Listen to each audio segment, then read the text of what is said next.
What if I told you the very first breath of a new month could shape the destiny of your soul? Pause. That's not how most of us think. We glance at calendars, we flip the page. Maybe we complain that time is moving too fast, but to the mystics, to the saints, to those who saw the unseen, time was never ordinary. It was a battlefield, a sacred threshold, and how you step across it could determine everything that follows. Welcome to Living Faith. Here, we open doors most people never knew existed. We peel back the layers of history, mystery, and faith to uncover truths that have been buried, whispered, or forgotten. And today, you and I are about to enter one of those hidden gateways. Think about it. Why do certain days feel different? Why does the first sunrise of a new year or the silence of a Sunday morning stir something deep within us? Could it be that God himself has woven into the fabric of creation moments that pulse with unusual power? And what if your life could be realigned, not through grand, complicated rituals, but through one simple act of faith at the dawn of each month? This is not superstition. It is not folklore. It is the testimony of one of the greatest voices in Christian history, Saint Teresa of Avila. She believed that holy water, yes, something so ordinary, could drive away the darkest shadows when applied with true faith, and she was bold enough to live it. In her writings, she revealed this startling truth. The enemy trembles not at wealth or fame, but at faith expressed in the smallest, simplest forms. Now pause with me. Doesn't that awaken something inside you? Doesn't it make you wonder what we've lost in our hurried, distracted modern lives? We scroll endlessly, but have we forgotten how to consecrate our time? We plan our months, but have we forgotten how to bless them? Here's where I want you to engage. Right now, before we go deeper, drop a comment below. Have you ever felt that a single moment changed the entire course of your life? Maybe it was a prayer whispered at midnight. Maybe it was a word spoken by a stranger. Or maybe it was a sunrise that suddenly felt like God himself was speaking to you. Share your story, because we want this space to be more than a channel. We want it to be a living community of seekers. And here is the truth. The way you begin shapes everything that follows. That is why today we're stepping into the mystery of consecration. Not as a relic of the past, but as a living practice for today. You're about to see how the saints fought their battles, not with swords or crowns, but with prayer, faith, and water blessed by belief. And by the end of this journey, you may never look at the first day of the month or the first step of any new beginning the same way again. So lean in. The story is only beginning. Across every age of human history, one truth stands out. People have always refused to see time as empty. To us in the modern West, a calendar may look like paper grids or digital alerts on a phone. But to ancient eyes, each day, each new moon, each season pulsed with meaning. The turn of a month was never random. It was sacred. Why? Because humans have always sensed that beginnings carry power.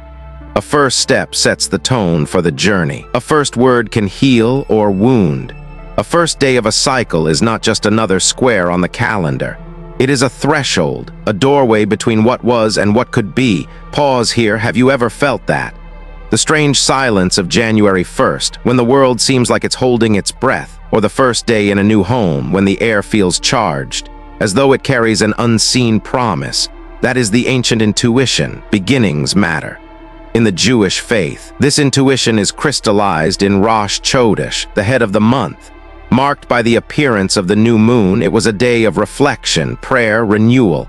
The book of Numbers, chapter 10, verse 10, commands the Israelites to blow the trumpets at the beginning of each month, consecrating time itself before the Lord. Rosh Chodesh became more than ritual. It was rhythm. Women especially cherished it as a festival of renewal. They gathered to pray, to study, to celebrate God's unfolding plan. Picture it with me. A dark sky pierced by the first silver sliver of moonlight. The sound of shofars echoing across the hills, families lighting lamps, remembering that every cycle of time belongs to God. This was not superstition. It was theology lived out in daily life. Time itself is holy. Every new month is a chance to start again, to reset, to align with the Creator. The Islamic calendar, too, is lunar. Its first month, Muharram, is a season of deep reflection. For Muslims, the new year is not about fireworks or resolutions. It is about remembrance. Muharram is called the sacred month, a time set apart for prayer, fasting, and turning hearts toward God. Here again, humanity's instinct is clear. Beginnings must be consecrated. To begin without God is to drift. To begin with Him is to anchor the soul. The early church inherited both Jewish reverence for sacred time and Christ's fulfillment of it. In Acts and in the epistles, we glimpse a community that sanctified time through prayer, fasting, and feasts. They gathered at dawn, blessing the first light of day. They consecrated Sundays, calling it the Lord's Day. They observed cycles of feasts, Advent, Easter, Pentecost, not as decoration, but as declarations. All time belongs to Christ. The Church Fathers spoke of redeeming the time from Ephesians 5, verse 16. To them, time was not neutral. It could be wasted, or it could be sanctified. To consecrate time was to say, these days belong to God, not to chaos. So across Jewish, Islamic, and Christian traditions, indeed across cultures worldwide, the pattern emerges. Indigenous tribes danced around fires at new moons. Agrarian societies sowed and reaped with rituals of blessing. Ancient civilizations built monuments aligned with solstices and equinoxes. Everywhere, humanity has whispered the same truth. Beginnings are sacred, and that brings us to one of history's most luminous witnesses of this truth, Saint Teresa of Avila. Her life was marked by shadows and light, despair and vision.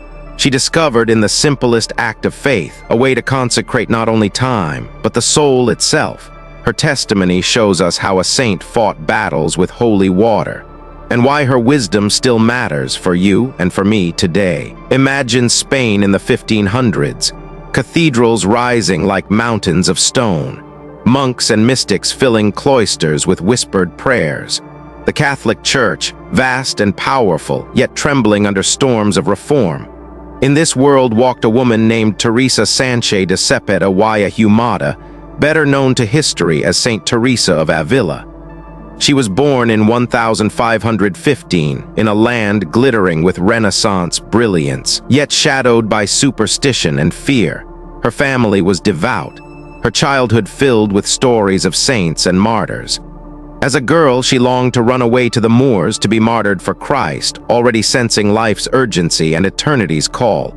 Yet Teresa was no fragile saint floating above reality.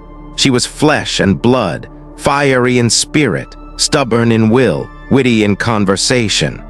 Those who knew her remembered her laughter as well as her tears. She was as human as you and me, and that makes her story all the more gripping. By her 20s, Teresa entered the Carmelite convent in Avila. But the convent she found was not the austere cloister we might imagine. It was bustling, noisy, even fashionable. Nobles visited, gossip circulated, and prayer often drowned beneath chatter. Teresa herself confessed she struggled with vanity, friendship, and distraction. Yet beneath the surface, God was burning a deeper call. Teresa would become the great reformer of the Carmelite order, calling it back to simplicity, poverty, and prayer. She would found new convents, write spiritual masterpieces like the Interior Castle, and guide countless souls into deeper union with God. But before all of that, before the acclaim, the titles, the recognition, came the shadows. Teresa's journey was marked by what mystics call la noche oscura, the dark night of the soul. Picture her in her convent cell, the stone walls cold, the silence heavy. She kneels to pray but feels nothing, no warmth, no vision, no answer. Instead, waves of despair wash over her. Doubts whisper, God has abandoned you, your prayers are wasted, you are a fraud, Teresa. These nights were not passing moods. They were seasons, weeks, months, at times, years. She faced an inner wilderness so intense, she wrote that it felt like her soul was being torn apart. And woven into these nights were other terrors. Teresa wrote of sensing dark presences in her room, shadows pressing against her chest, whispers mocking her, thoughts not her own clawing at her mind. Today we might call it psychological warfare. Teresa called it spiritual attack. One story stands out like lightning in a storm. It was September. Twilight settled over Avila. Teresa, exhausted, returned to her cell. She lit a candle. Shadows flickered along the walls. The convent grew quiet as the other nuns slept. And then it began. A weight pressed upon her chest. Thoughts poured into her mind. You are delusional. God is not listening. Your visions are lies. Your life is wasted. The air thickened. Her hands trembled. She later wrote that she felt a malignant presence in the room, so real it seemed she could touch it. Fear coiled around her like a serpent, and then instinct took over. Her eyes fell upon a small vessel of holy water by her bedside. She reached for it. Her hand shook not from weakness but from the gravity of the moment. She dipped her fingers, traced the sign of the cross on her forehead, and whispered, "Jesus, I place this night and the days to come under your protection." In that instant, the darkness fled, not slowly, not gradually, at once. Peace flooded the room. The weight lifted. The whispers vanished. The presence dissolved like smoke before wind. Teresa would later write in her autobiography, "There is nothing that drives away the demons like holy water." To modern ears, that might sound like medieval superstition, but Teresa was no fool. She did not believe the water itself held magic. She understood the theology of the church. Holy water is a sacramental, a sign, a channel, a reminder of baptism, and a prayer for God's blessing. Its power does not come from water alone, but from faith in Christ, the living water. Teresa knew this. The water was the vessel, faith was the fire. Together they became a weapon of light. In that moment, Teresa discovered not just relief, but a pattern. If the enemy struck hardest at the beginning of seasons, then she would consecrate the beginnings. The first day of each month became, for her, a battlefield claimed for God. From then on, Teresa developed a practice. At dawn of the first day, she blessed herself with holy water, forehead, lips, heart. She walked her convent, sprinkling every corner, every doorway, every window. She gathered her sisters, blessing them each in turn. And finally, she entrusted the month to Our Lady of Mount Carmel, confident in the maternal protection of Mary. This was not empty ritual. It was intentional warfare. To Teresa, beginnings were thresholds, and thresholds must be guarded. Why did this matter? Because Teresa understood a principle woven into Scripture. Small signs carry great power when joined to faith. Think of Moses striking the rock and water flowed. Think of the woman touching the hem of Christ's garment and power went out. Think of baptism itself, ordinary water transformed by grace. Holy water, then, was not a talisman. It was a reminder, I belong to Christ. This time belongs to Him. These walls belong to Him. To mark with water was to declare allegiance, to draw a line the enemy could not cross. From that night on, Teresa was never the same. Darkness would come again, but she was armed. Trials would multiply, but so did her peace. The same woman who once trembled in despair now wrote with unshakable confidence. The soul that places itself under God's protection may suffer trials, but these become doorways into deeper trust. This was her transformation, from fear to faith, from weakness to strength, from shadows to light. And so, St. Teresa's discovery became not just her weapon, but her legacy. She left behind not only writings, but a spiritual blueprint, what she called the pillars of consecration: personal consecration, home consecration, family consecration, and Marian entrustment. These four practices form the heart of her teaching, and they remain as relevant today as they were in 16th century Spain, because the battle Teresa faced, the whispers, the fears, the assaults, are not confined to history. They are alive in every home, in every heart, in every beginning, and the wisdom of a saint shows us this. There is a way to consecrate time, space, and soul, so that even in darkness, light breaks through. Picture the dawn of a new month. The world is still, the air cool. The first rays of sunlight slipping through a window. Before the noise of phones, the flood of headlines, the rush of schedules, there is silence. Teresa taught that this moment matters, that before you step into the days ahead, you must step into God's presence. For her, it began with water. She would dip her fingers, trace the sign of the cross on her forehead, her lips, her heart. Each gesture carried meaning. Forehead: Lord, consecrate my thoughts, guard my mind from lies, fill it with truth. The lips: consecrate my words, let my speech heal, not wound, let it be praise, not poison. The heart, consecrate my desires, let my love be pure, my motives aligned with yours. In that quiet act, she aligned her soul like a compass pointing north. The Bible echoes this rhythm. Ephesians 6 calls believers to put on the armor of God, the helmet of salvation, shield of faith, the sword of the Spirit. Teresa's gesture was the same armor in action, a way of stepping onto the battlefield clothed in light. For you and me, personal consecration might mean waking early, even by 5 minutes, to whisper a prayer. Lord, this month belongs to you. Guard my thoughts, guide my words, purify my heart. Think of it. How different would your month unfold if its very first moments were claimed for God? After blessing herself, Teresa turned to her surroundings. Her cell was not just a room of stone, it was a battleground. She believed walls could carry peace or shadows. Windows could be gates of light or openings for darkness, so she walked her convent slowly, sprinkling holy water in every corner. Doorways, windows, halls, each became a threshold guarded by Christ. She prayed aloud, "Let no shadow dwell here, let this house be a sanctuary." This practice echoes Scripture. In Deuteronomy 6, God commands Israel to write his words on the doorposts of their homes. Jews honor this command with the mezuzah, a small scroll fixed to the entrance declaring, "This house belongs to God."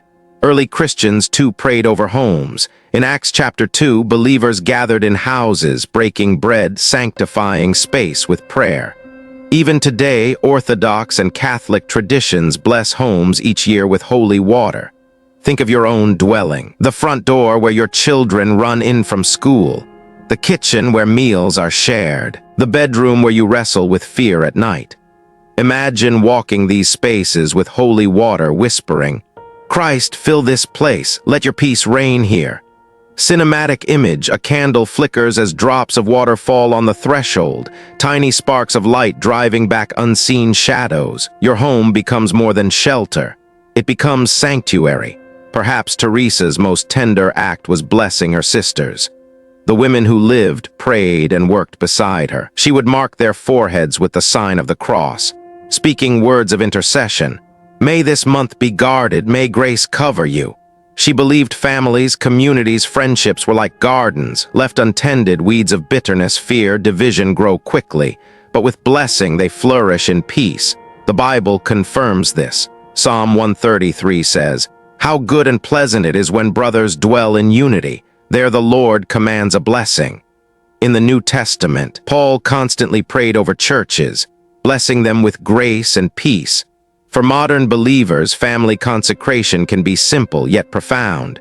Gather your spouse and children on the first day, pray over them, mark their foreheads with the sign of the cross, or if you live alone, place photos of loved ones before you and intercede for them. Storytelling moment. Imagine a father kneeling by his child's bed, sprinkling a drop of holy water, whispering, "This month, may God guide your steps, protect your dreams, surround you with light." Imagine a mother blessing the kitchen table, praying, "May every conversation here be seasoned with grace." These small acts build invisible shields. Families become fortresses, not by walls of stone, but by circles of prayer. Finally, Teresa always ended with Mary.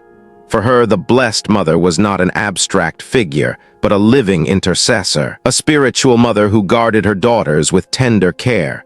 She entrusted every month to Our Lady of Mount Carmel, confident that Mary's prayers wrapped around them like a cloak. In Catholic theology, this is not worship of Mary, but entrustment. Just as at Cana she interceded with her son, so too does she intercede now. Teresa believed that to place a month under Mary's care was to surround it with maternal wisdom and protection. This idea also resonates beyond Catholicism. In Judaism, the prayers of the righteous were believed to protect the community. In Islam, the concept of wasila affirms seeking God through the intercession of those beloved by him. The principle is universal. God delights in answering through those who reflect his holiness. For Teresa, Mary was the reflection of God's tenderness. To end each consecration, she prayed, "Mary, guard our hearts, keep us faithful, lead us to your Son." Cinematic image, the statue of Our Lady lit by candlelight, a nun kneeling, whispering prayers as the flame flickers. symbolizing trust in the midst of shadows. Taken together, these four practices form a blueprint for consecration. Personal, guard your soul. Home, sanctify your space. Family, cover your relationships. Marry and trust your journey to maternal intercession. This was Teresa's rhythm, not superstition, not routine, but living faith, a way to claim time and space for God, to draw light into every corner, to declare this month belongs to Christ. And here's the truth.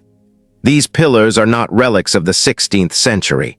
They are practices waiting to be revived today, in homes in New York and Los Angeles, on farms in Kansas, in apartments in Chicago. Wherever believers whisper prayers at the dawn of a new month, Teresa's legacy lives on. But Teresa also knew this. Consecration does not erase trials. Storms still come. In fact, sometimes they grow stronger. Yet within the storm, the consecrated soul discovers a paradox. That weakness becomes strength, despair becomes hope, and suffering becomes the fire that refines faith. That is where we now turn. The threshold of time is before you now. Not yesterday, not some far-off future, but this moment. The dawn of another month waits just beyond your door, as if creation itself is holding its breath. And the question rises, how will you cross it? Will you drift into the days ahead as though time were empty? Or will you step across with intention, consecrating the path before your feet? For centuries, saints and seekers have known this truth. Beginnings matter. Saint Teresa of Avila taught us that consecration is not superstition, not routine, but a sacred act of warfare and trust. And now her wisdom is placed in your hands. The journey we have walked together rests on four pillars: personal consecration, marking your mind, your lips, your heart with prayer; surrendering thoughts, words, and desires to the will of God; home purification, sprinkling water or lifting prayer over your dwelling, declaring this place is sanctuary. No shadow may reign here; family blessing, laying a hand on your loved ones, speaking grace over their month ahead, or interceding for those far away; Marian entrustment, entrusting your journey to the tender protection of the mother, who always points us to her son. These four are not relics of the past. They are stones of a foundation you can build today. Stones strong enough to withstand the storms that will come.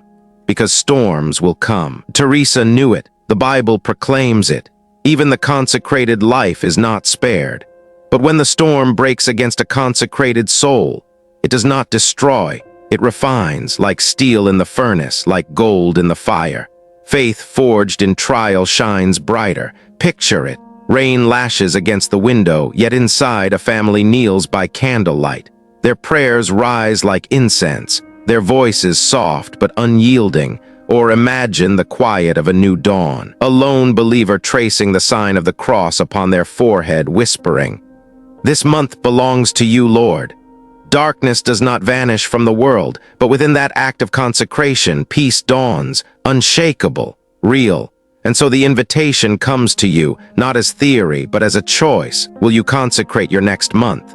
Will you rise on its first morning with prayer, blessing, intention? You do not need a cathedral. You do not need grand ceremonies. You need only faith. The same faith Teresa carried into her darkest nights. Faith that a drop of holy water, a whispered prayer, a simple act of love, can shift the atmosphere of your entire life if you are ready to take that step, to dedicate your next month to God. I invite you now, type the word blessed in the comments. Let it be more than text. Let it be a declaration. A stone in a growing altar of faith built by thousands across this community. When you comment, you are not alone. Each word joins another. Each story strengthens the next. Together we become a living sanctuary, scattered across cities and nations, yet bound by the same consecration, because this is only the beginning. To consecrate time is to awaken to the mystery that all of life is sacred, your days, your breath, your very existence, woven into a story far larger than your own. A story of prophecy, a story of destiny, a story of God redeeming the world through hearts wholly His. So stand at the threshold with courage, cross it with hope, consecrate the days before you, and walk knowing that each sunrise is more than light. It is a call to live in the eternal presence of God. The story of consecration is not finished. In truth, it has only begun.